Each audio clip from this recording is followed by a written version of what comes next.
Iran has warned that it may soon exit the nuclear deal that is known as the Joint Comprehensive Plan of Action. We're hearing from the Iranian Deputy Foreign Minister, who says it is clear that the future of the deal now hangs in the balance. I told the conference today that the JCPOA is in the intensive care unit because it has lost its balance as a result of the US withdrawal from the deal. The Iranian Deputy Foreign Minister was speaking to the press in Vienna, where the remaining signatories are meeting to try and salvage what at the time was termed a landmark agreement. But what we are hearing from Tehran is they're insisting on some kind of assurances from those remaining signatories, and the most notable among them being Europe, that there will be amendments put in place to offset the negative impact of Washington withdrawing. It was back in May that the American President Donald Trump decided to ditch the deal. It's a deal that was several years in the making. It was a deal that Trump has called the worst deal, or one of the worst deals, that America has ever signed off on. And since his election campaign, he promised that he was going to withdraw from the deal. Not only has he withdrawn from it, but he's also announced that he's reimposing sanctions against Iran, and at the same time has vowed to come down even harder on the Islamic Republic. And this is despite the fact that there are warnings that doing so could have dire consequences. Now, since then, Europe has been scrambling and trying hard to convince the Iranians that they remain committed to the deal.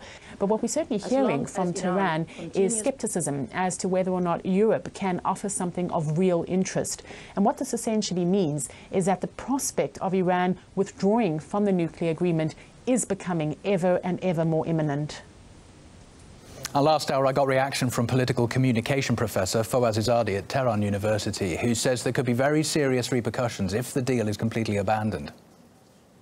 It may actually lead to a war. That's why both Iran and Europe are interested to saving the agreement. But if the agreement is finished totally after U.S. withdrawal, then the conflicts that we already have in the Middle East are going to increase. And I think the reason Iran's Deputy Foreign Minister talked about JCPOA, the nuclear agreement, being under the intensive care is basically an attempt to push Europe to actually work harder to make sure that Iran is able to stay. What Iran has been saying is that you can have sanctions or you can have Iran's nuclear program limitations, but you cannot have both. You cannot have Iran limiting its nuclear program and have the sanctions at the same time. You cannot have your cake and eat it too. That's basically Iran's argument, and people in Iran hoping that Europe will actually do what they need to do.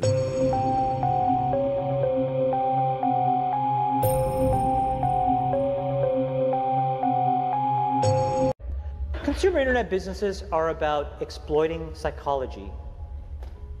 And that is one where you want to fail fast because, you know, people are unpredictable, and so we want to psychologically figure out how to manipulate you as fast as possible and then give you back that dopamine hit. We did that brilliantly at Facebook. Instagram has done it. WhatsApp has done it. You know, Snapchat has done it. Twitter has done it. So there are great examples. WeChat is doing it.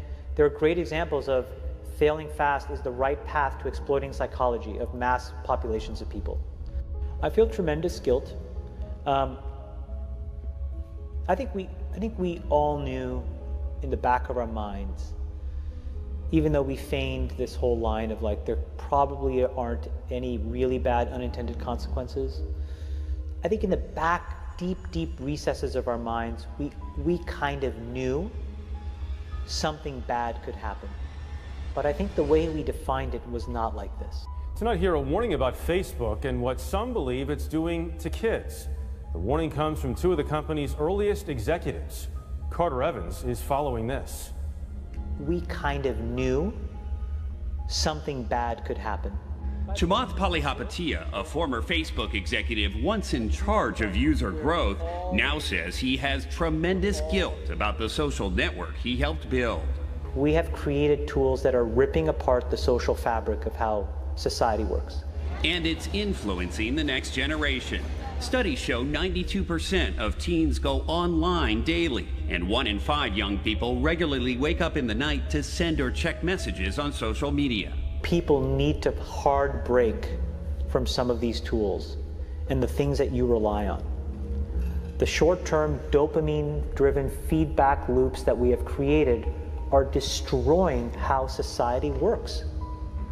No civil discourse, no cooperation, misinformation, mistruth. Bad actors can now manipulate large swaths of people to do anything you want. He's not.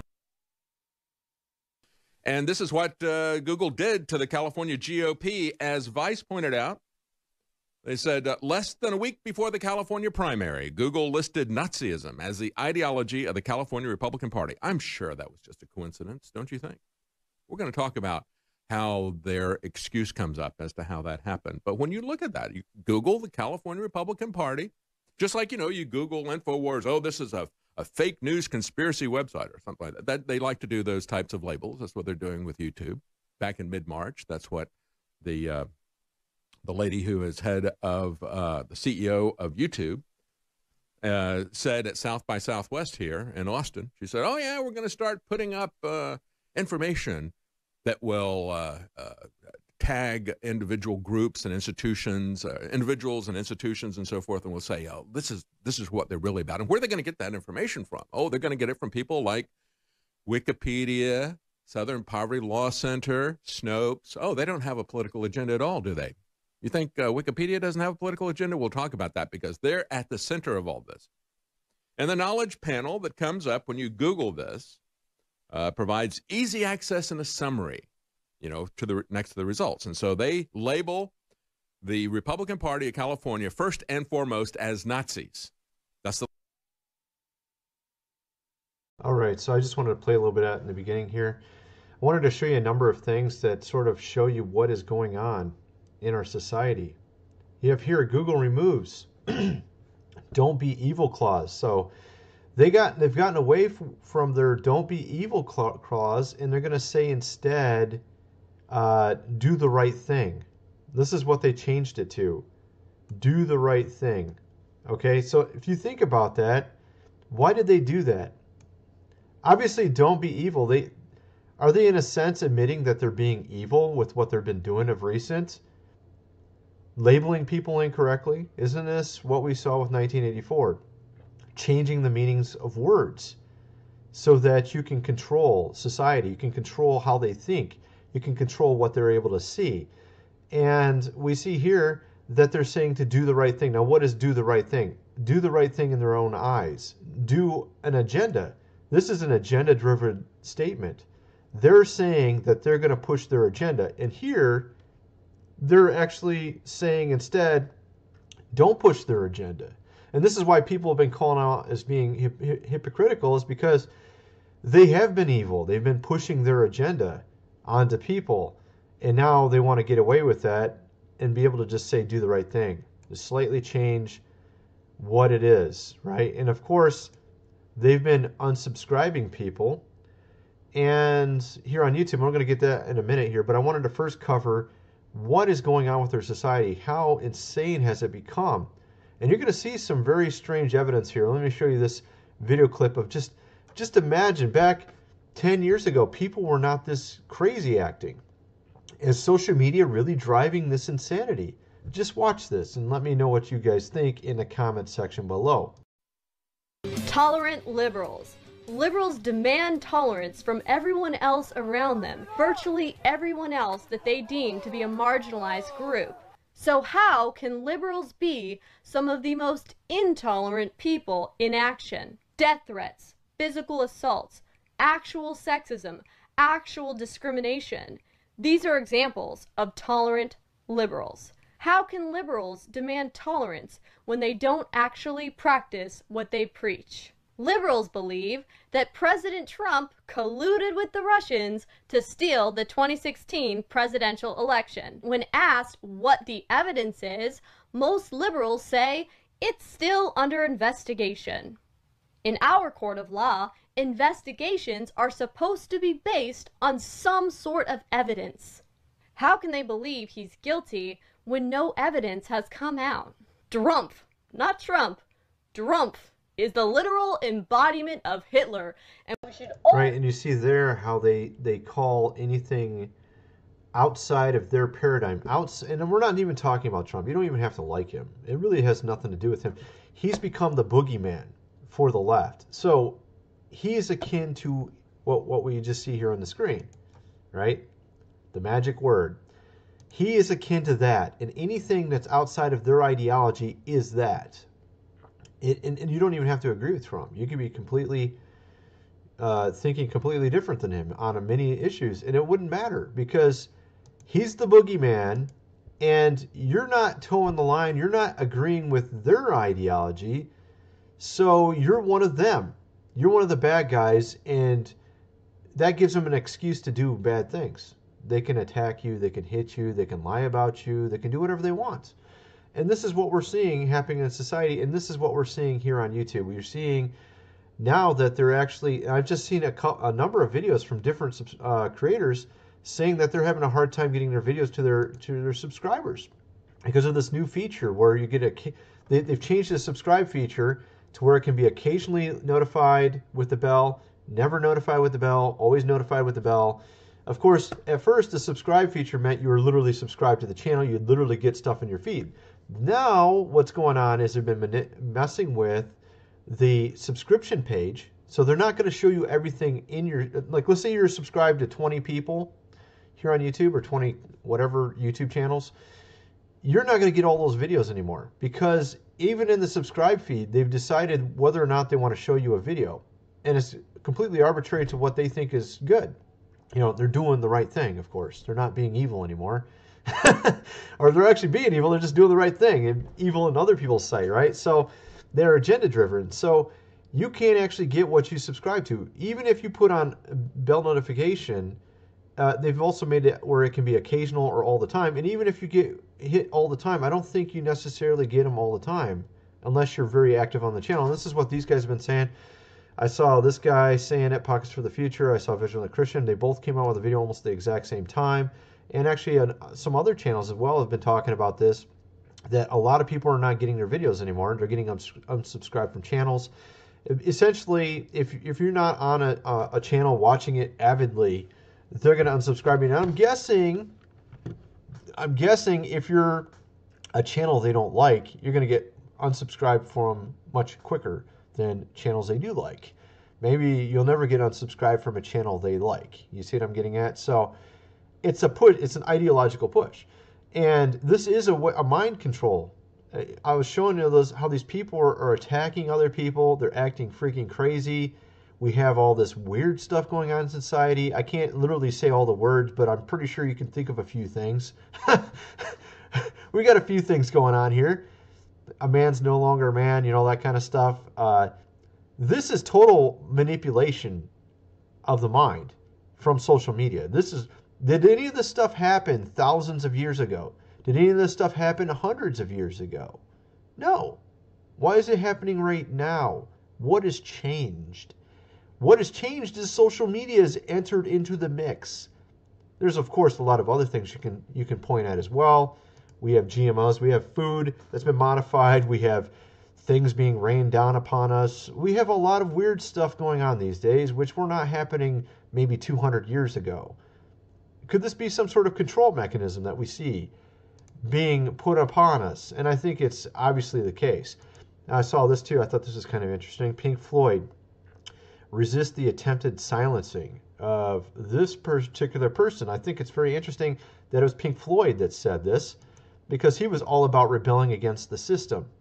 Well, the system is pretending to not be the system when it really is the system. You know what I mean? The system wants you to just believe whatever they say in the mainstream media. Just don't question anything. They want you to just go along with their program. And if you don't go along with the program, you could lose your job, you could lose your livelihood. Who knows? It could be a lot of things. And I wanted to show you this because this also shows you just how brainwashed society is. This is an alleged scientist talking here. Just listen to some of the stuff she says. It's just batshit, you know what. Come along and see what we're learning and see how it changes your life. And I mean that.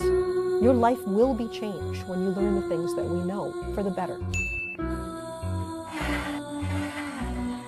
It's not okay to think that the earth is flat. Apparently this is something that we're debating. I have no idea why. You know, I'm one of these people that doesn't like to identify as a specific gender even. You know, I mean, I can deal with human. I'm one of these people that doesn't like to identify as a specific gender even. You know, I mean, I can deal with human. And so you have this one tiny little chance to have the universe look through your eyes. And what are you going to do with that chance? And what I do, I connect to people too hard. I have sex with all the wrong people. Ignorant slut. It's not okay to say that the earth is flat. I keep getting this question. There's no such thing as life, really, that we're very complicated rocks. Uh-huh. You know, we're a chemical reaction that got complex enough to become conscious. All right, so this isn't about flat Earth because I'm actually not a flat earther, but a lot of the other things she was saying there, I mean, just the fact that people don't question NASA, for example, because I question NASA all the time. I think there's a lot of fakery going on there, and I've had a lot of evidence in different videos I've shown over the years. We should be questioning what they're telling us. When you have a government organization telling you something, you should question it. I'm not saying you need to go with a certain ideology or something, or a certain belief on the shape of whatever, but she believes it hook, line, and sinker to the point of thinking we're literally rocks walking around. We're rocks. We're not human beings. We're not created. We're just rocks. We just randomly became sentient beings and just walk around and do stuff now. And of course, you can see the brainwashing. I mean, that, of course, is not something you can easily see as brainwashing, because most of society is like, oh, of course, we're evolution, right? But then you got also this whole gender thing now. She even questions that now. This shows you how society is so controlled on a mental level that she can't even understand such simple things. You know what I'm talking about? I mean, you can't question anything. Going along with the program is like crazy. Going along with what they just tell us to believe is crazy at this point. I mean, look at what they're pushing in society. Look what they're pushing.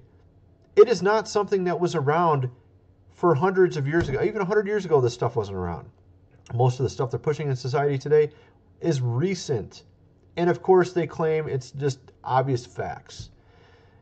We have a huge amount of manipulation going on. You can see how people are. They don't even see it. They don't even notice that they're being completely brainwashed with things that they're taught, things that are given to them in social media. They're so controlled by what they believe and read in social media that they act upon it, and they even act irrationally, attacking people. It's just really crazy if you think about it. It shows you how much control there is through such things. And of course, that's why they don't like certain types of people bucking the system or telling you information that counters what they're saying. All right. I just wanted to kind of cover some of this here. Hopefully you learned something, and maybe I've opened your mind a little bit. Thanks for watching.